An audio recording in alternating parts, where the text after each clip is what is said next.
Good afternoon. So in this week's Getting to Know Ukraine, I'm going to share with you the country's struggle with finances and high orphan rates. I'm going to make sure that I'm going to also share those links with you so you can do your own research as well. And I know this is a really sad, heavy topic, so once we get through the information, I will then share some lighthearted or good stories with you about the nation. So let's get into the facts. According to a new global wealth report published by Credit Suisse, it's a Swiss multinational bank, and it ranks Ukraine 123rd out of 140 countries in terms of a person's wealth, have that be their money or their stuff that can be liquidated into money. The study shows that Ukrainians have median personal wealth equivalent to about 1,563 US dollars, and that's per adult resident. And the same is true in the nearby country of Belarus. And the next wealthiest country would be Bangladesh, and that person's personal worth is 2,322 US dollars, which still isn't a whole lot of money. And as you know, in Bangladesh, they make a lot of clothes for other countries. And the other three countries that have more money than Ukrainians are also Kenya. Their personal wealth is 2,306 US dollars. That's in Africa. And then Nepal, they have $2,054 per person.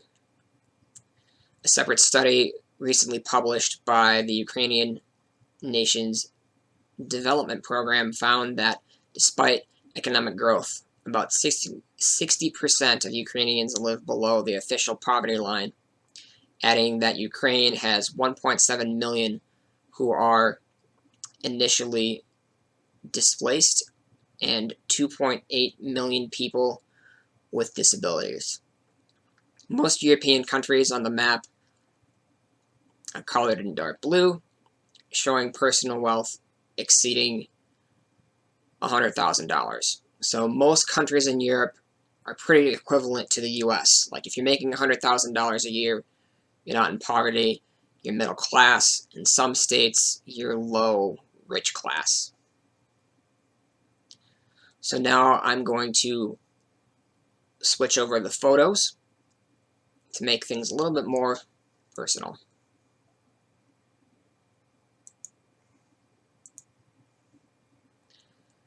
So yes, I know this picture is very hard to see, but this is life's reality for a lot of people in Ukraine, especially on the Eastern Front where the Russians are constantly attacking them. I recently read that they're in the process of trying to do a ceasefire with Russia, but this is on the Eastern Front, most likely Donbass area, but that's a home. People live there, and this poor little boy is outside trying to do something, and as you see right there, that's a crater, most likely from a mortar. So let's get back into the facts. Currently, there are about 70,000 to 110,000 orphans in Ukraine. And there's 650 institutions, or what I heard when I was in country, people generally refer to the orphanages as boarding schools because the kids live there, they go to school there, they eat there. Pretty much everything the kids do is at the orphanage. And sometimes they might go out for, trips or to maybe go see their parents if they're social orphans. But in most cases, they're generally within that area from what I learned. And like I said, social orphans, the definition is that they were put into the care of the state by one or both of their parents, because either the parents were too poor to take care of them, or it was due to either abuse or the children were abandoned somewhere because the parents either didn't want them or couldn't take care of them. And in a lot of cases, the kids are there because of extreme poverty. And when you have extreme poverty, you don't know what to do with your children or yourself for that matter. You hope that the government steps in or somebody else steps in to take care of your kid. So more of these are reasons why Ukraine has such a high rate of orphans, and one of the biggest reasons is unemployment. Many factories and industries from Soviet times have closed, leaving people without any means of earning an income. Poverty. With no work or government welfare to fall back on, people struggle to find money to buy food, clothing, and medicine. Many end up losing their homes because of not being able to pay bills, or the places just become so run down that they're not safe to live in. Ukraine does have some social programs, but they are very small, and there's not a whole lot of money. And a lot of the social programs are collapsed. The old Soviet daycare programs are gone, and there are no established private industries to care for children. Alcoholism. Many children in Ukraine become orphans, abandoned in the hospitals by their alcoholic parents, or they're taken away by the state to adequately provide for the child. But unfortunately, a lot of the orphanages, a lot of the stuff that I've been researching on, the orphanages aren't really well equipped. They have a bed, they have some basic food, but the buildings aren't in the greatest of shape, the kids aren't getting the best health care, and in some cases, the living conditions are only slightly better than what they were in. Illness and poor medical care, like I just spoke about a little bit, resulting in early death of their parents. Many children in Ukraine become orphans due to the lack to access of health care for their parents or for themselves. Other social problems would be abuse and neglect lead to children living in Ukrainian orphanages, where some are taken by social services, provided them with a safer environment. The key word is safer. I've read some interviews, listened to some interviews from kids that aged out of the orphanage. You're kicked out of the orphanage at 15 or 16, I guess because there's not enough space and you're on your own. And I've listened to some interviews from children at 16, because at Ukraine you're not an adult until 18, just like most of the developed world. But at 16, they've said, that a lot of their experiences were very sad at the orphanage. There wasn't a whole lot going on there. There weren't very many adults to interact with, so a lot of the kids didn't really get the love that they needed growing up. Crime. Given that desperate state of the economy, many people turn to crime to survive. Many are caught and end up in prison, leaving their children with either a single parent who struggles to provide for their family, or no parent at all. So then the kids are taken into state custody. Another really big factor, like I shared a little bit about, is the war in the East. Since 2014, Ukraine has been in conflict with Russia. Thousands have been killed in this conflict, leaving orphans and widows behind. Unemployment. Many factors and industries from the Soviet times have closed, leaving people without any means of earning an income. This was shared before, but it is a very big reason why so many families have to break apart and their kids are moved to state custody, or orphanages, or schools, is because the parents don't have jobs and there's no way to make an income.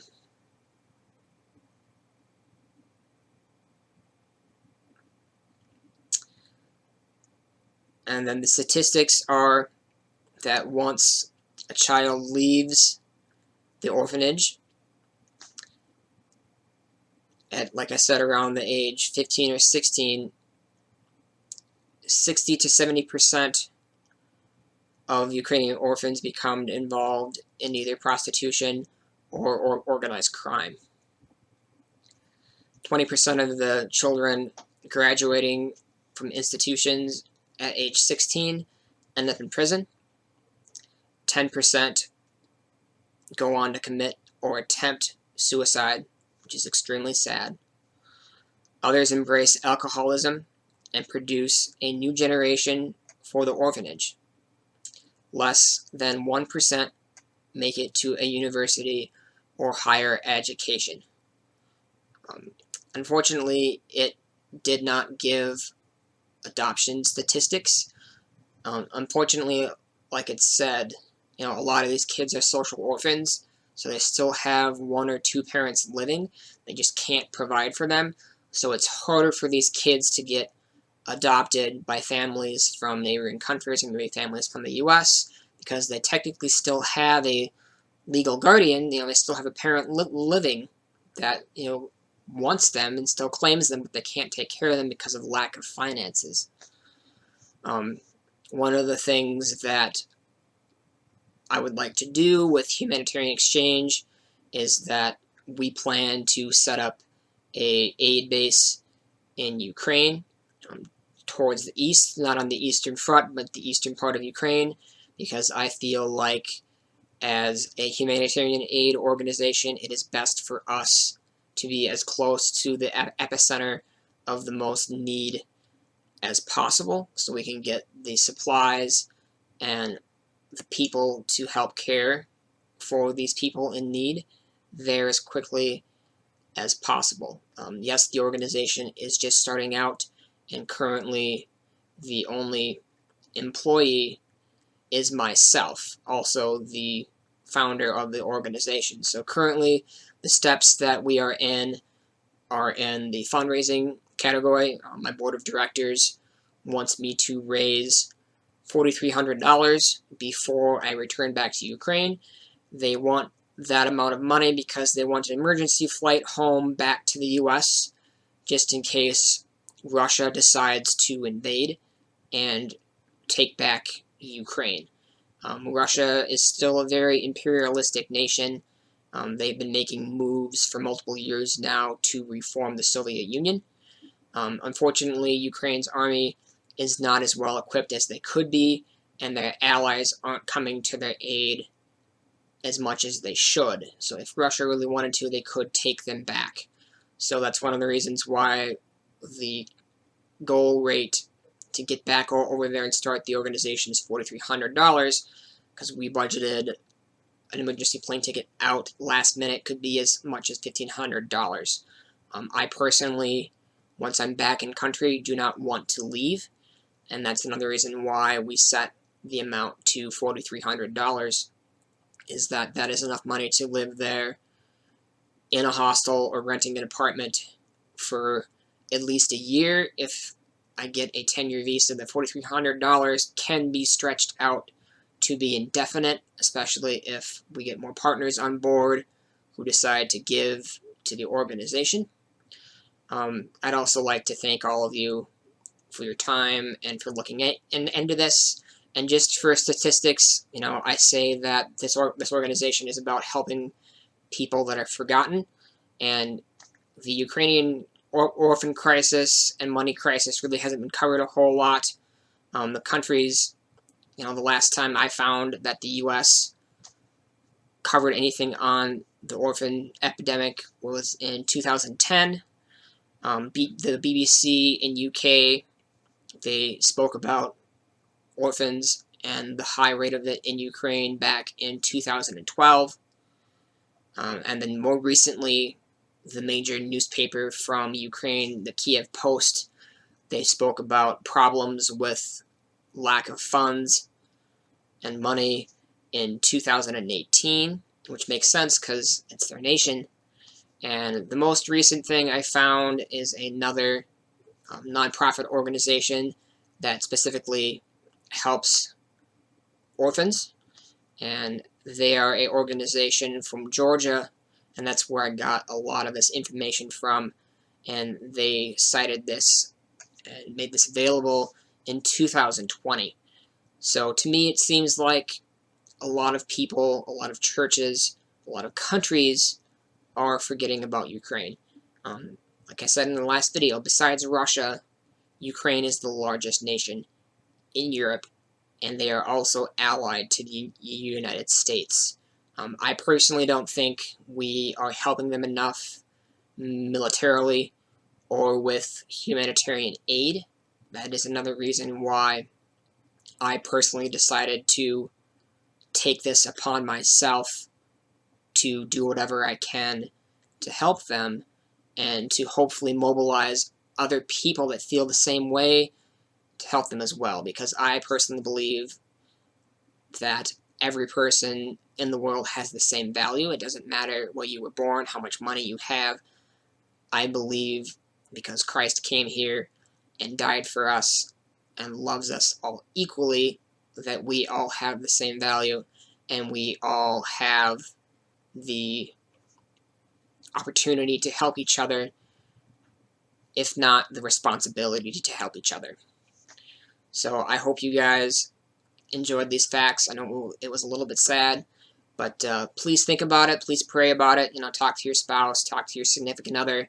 If you feel like this is something you can get behind, please send the organization a message, either with wanting to help to volunteer to be a part of the street team and get the word out that the organization needs to raise this $4,300 before we can go back to Ukraine, or if you feel so led, give a donation. I'm going to be in the process of creating a GoFundMe. I would normally use Facebook because it's easier, but Facebook has become really anti-religion, even if it's just you have Christian values and you're a humanitarian aid organization. They are still anti-you because you have Christian values and you have faith. So I have not been able to do a fundraiser on Facebook, and I don't feel comfortable just using Facebook to do a personal fund, because this money is not for me. The money that is given would go to the people in need. And yes, the organization needs money to get there, and yes, I do need some funds to be able to live when I'm over there paying bills and stuff, but that's because I'm the employee. I'm doing all the legwork. So, people still need to live. There's a big misconstruction that people that work for nonprofits can do everything for free and don't need to make a salary because they're also getting things for free. And that's not always true. Everyone has bills to pay. My goal is to give as much money as possible to this organization so it can help as many people as possible. I try to live on as few dollars as possible, so all of my money can go to people in poverty. Right now the focus is Ukraine, but the goal is all of Eastern Europe and the world to be poverty free and to, if they choose, accept Christ as their Savior and get a better life through faith. So thanks again for watching this video. I know it's been a little bit long. I hope you enjoyed it. Have a great night. Thank you.